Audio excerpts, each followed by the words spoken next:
Welcome back to Seeker Strength and welcome back to Sikhistan. As many of you know, myself and there have been doing a lot of Jiu-Jitsu recently. It's been just over 1 year since I started Jiu-Jitsu. This year so far I've done 4 competitions. You would have seen the Irish Open where I lost the first round in the no-gi. The weekend before last I did the IBJJAF Dublin Open and I lost the first round 6-0. I messed up sacrifice throw and obviously got 4 and 2 points for pass my guard and getting mount. I didn't get submitted, got back on my feet after. I don't have any footage of that, but unfortunately lost that one. The week after that, which was just a week gone, I entered the Cork Open and I won my 2 fights. So 2 submissions, so I'm very, very happy with that. I have some footage of the fights, obviously as humbly and respectfully as I can, just going to go through them like I would any training session or any competition I would do, just talk through what I was doing. Obviously there's no at the end of the day, still just a white belt, and I'm sure I could meet these same people again in a year's time or 5 years time and they could easily have my number, so it's not kind of show and tell or gloating as such, just more of an update on my training and how my stuff is going. And I will let's run through the 2 fights. So we've got, these are in the 105 kilo category, so this is my first fight. As you can see, the gentleman is a little bit taller than me, and by a little bit I mean about a foot taller than me. So the big thing, and you'll see this with both fights, is that with larger dudes, I know there's a lot of lighter dudes here being like, someone pull guard. Well, it's not fun for taller gentlemen or taller people. It's not really what you're looking for. So for me, I have some things I can work on in guard, but obviously the main thing I'm looking for is on top. I'll be honest with you, I messed this up because it's been a while since I fought someone so tall, and I was putting my head down usually to match someone's level or stay a little bit above them, but as he was taller he was going for a guillotine loop choke, and I'll be honest, he nearly got me, but I was under no pressure, so I got out. And so from here, this is typically what you'll see of a lot of heavier lads, and can be quite boring, I won't lie, is you're waiting for someone to make a move. Now you'll see one of my main things I want to work on is just some more throws, some particular judo throws that are kind of jiu-jitsu safe or leave you less exposed. But here we're just kind of fighting for some grips. I'm trying to be a little bit more cautious. So as I mentioned the weekend before, I messed up with the sacrifice throw because I had too much of a set plan and not enough of kind of spontaneity. So eventually got him down. Some more leg sweeps is something I used to do a lot before, a couple of months ago, but not as much recently. So just going for a knee pass here, so just grabbing a lapel or a knee slice and a hand. So the hand is the most important one, and then the lapel lets you control. So under no pressure. So he goes for a sweep here, and something I do a lot, and it's one of my favorite submissions, is going for an ankle lock. So I wasn't worried about the sweep, I was just trying to shimmy higher up his leg. Now this is a little bit more of a calf squeeze than a foot crusher or an ankle crusher, but I was pretty happy once the foot got in my hips.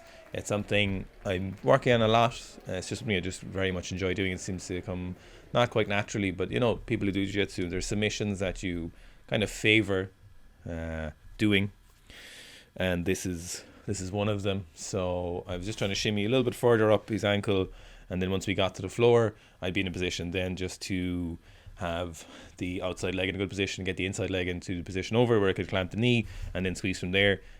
If he didn't tap for the first bit, I would like to very good black belt Liam Beecher of BJJ Cork, who's one of the initial people who kind of brought Jiu-Jitsu to Ireland, where you bring the heel forward a little bit and hide the toes and go from there and shimmy further up, but I didn't need to.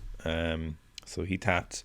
And so I suppose it says a lot for my future career, so that my first submission competition is an ankle lock. And if Dara was here, he would be shaking his head. But a submission is a submission. I will enjoy my time in hell, and I will enjoy it gladly. So that was the first fight. Quite happy with that. Julian from BJJ Cork was shouting head up as I was trying not to get guillotined. And it is a good lesson for people who are not as tall as other people, that you keep your head up, because no one wants to get guillotined standing in a competition. It's no bueno. So move on to the second fight then. So pretty more evening match in terms of fight here. So again, just relaxed, just looking for grips, not going for any throws yet. I just want to see what happens. This gentleman was going for a lot of kind of loop chokes from standing. He's trying to pull my head down. To be honest with you, not super concerned. As long as I kept my chin down and kept looking for grips as well, I wouldn't have any major issue. Eventually, see, because he's going for submission, and I need to ask my coach about this because I haven't watched the full fights of him yet. But if anyone watching, I got a disadvantage here, or I assume it's because he had a submission on and I was maybe considered stalling. So there's a lot of this again with bigger people. You're just trying to see what happens. So he was going for the loop choke. You know, very viable choke, definitely a good idea. So then I started to feel out his base, see what he's standing stable. Started to realise he wasn't super stable on his feet when I had the grips. So we'll see, we end up with just a disadvantage here. A little bit boring, not going to lie guys, the initial parts. But that is when bigger gentlemen, bigger lads are standing up. No one wants to end up on bottom because you got to lift your own weight. Slowly I'm coming down the ranks. I'm 98 kilos and maybe I'll get a bit lighter. So just going from gentle sweeps to the foot, seeing what happens, trying to feel it out. I'll be honest with you, I haven't practiced any of these in a good while. Been a lot of sacrifice throws recently. So just fighting for grips. He's still trying to go for the loop choke. I get a disadvantage.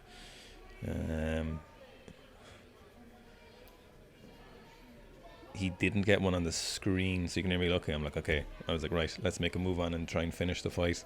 Plenty time left, so go, all cordial. And so from here, let's see. So I got the cross collar grip, pulling him in close. Kind of got the chicken wing. So just going for that, just fighting for the inside grip.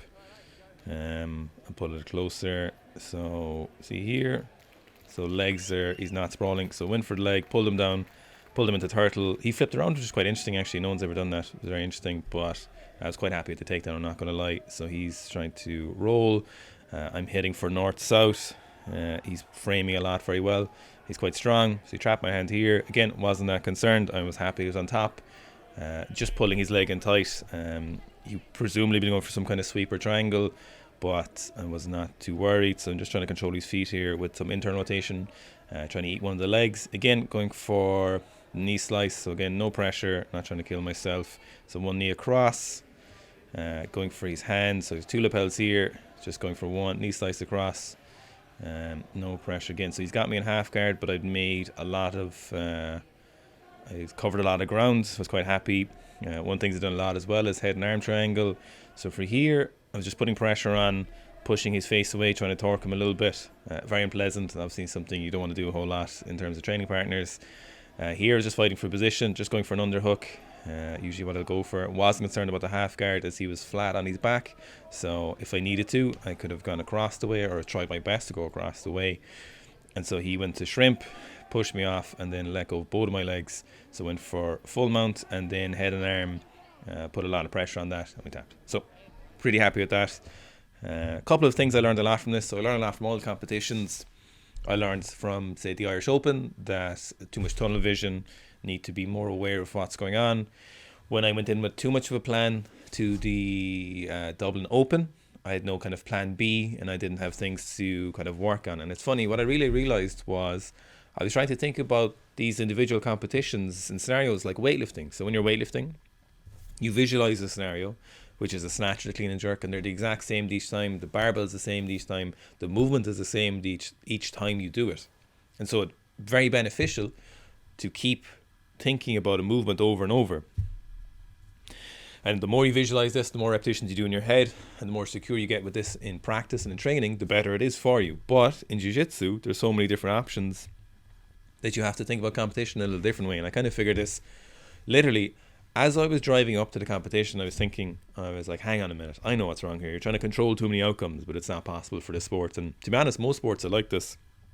You can't really control the outcomes. Now there's individual things that you can perceive or think about if the option arises, but you kind of have to wait for those options. And it's funny, mostly strength sports are the only things that are kind of super visualized like that, where you can really pin them down, and they're unique kind of motion, I suppose. They're not usually emotional, so uni action almost. So there's a few sports kind of, you know, if we're like strength sports or power sports like throwing and stuff, we've same repetition of the same thing over and over. But when it comes to things like maybe field sports or other combat sports, we kind of have more dynamics, and you just have to relax a little bit and see what it is arises, you know. So that's what I try to do here, be a little bit calmer, see what happens. Now on the same time, of course, you're only going to be able to do things you practice a lot in training, and what I do a lot in training is the ankle lock, head and arm triangle, you'll see that the throws weren't so good there, so that's definitely something I need to work on. The guard passing, that knee pass, was very well practiced and something kind of defaulted to, which is very useful, and you can see there. So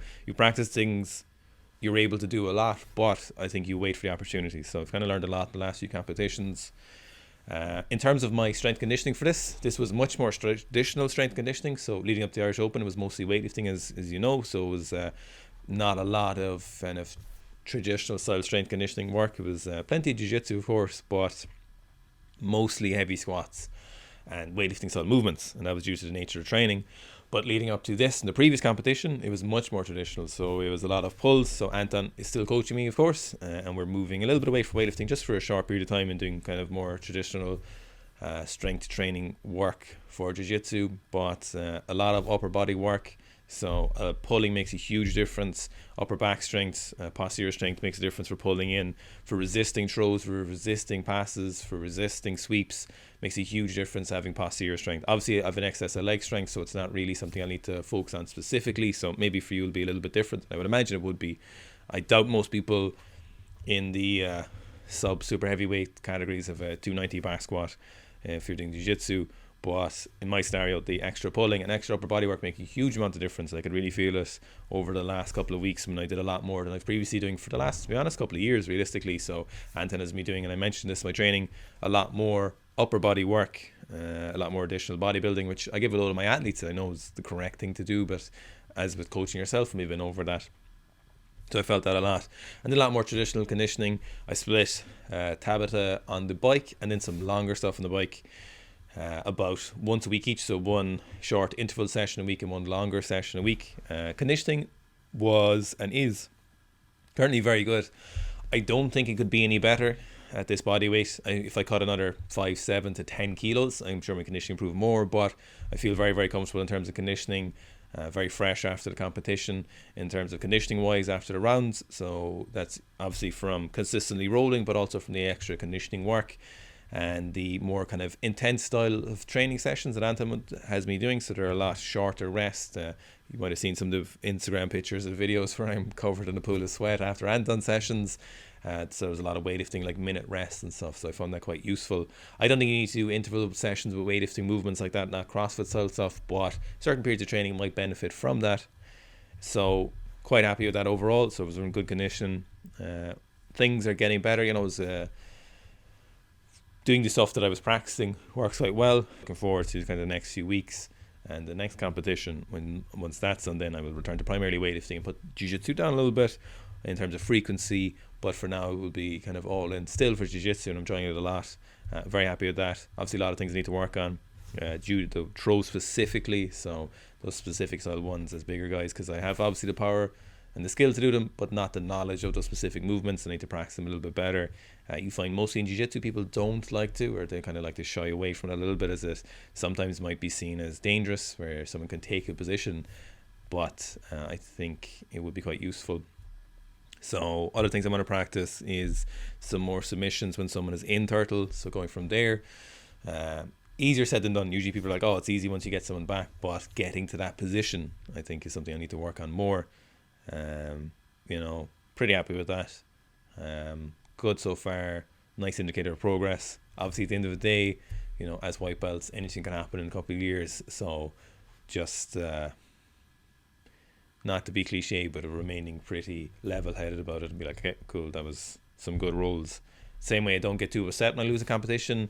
Try not to get too happy with wins as such. Happy sounds like the wrong word, but more like, okay, that's noted, that's what I did well, what things I need to work on.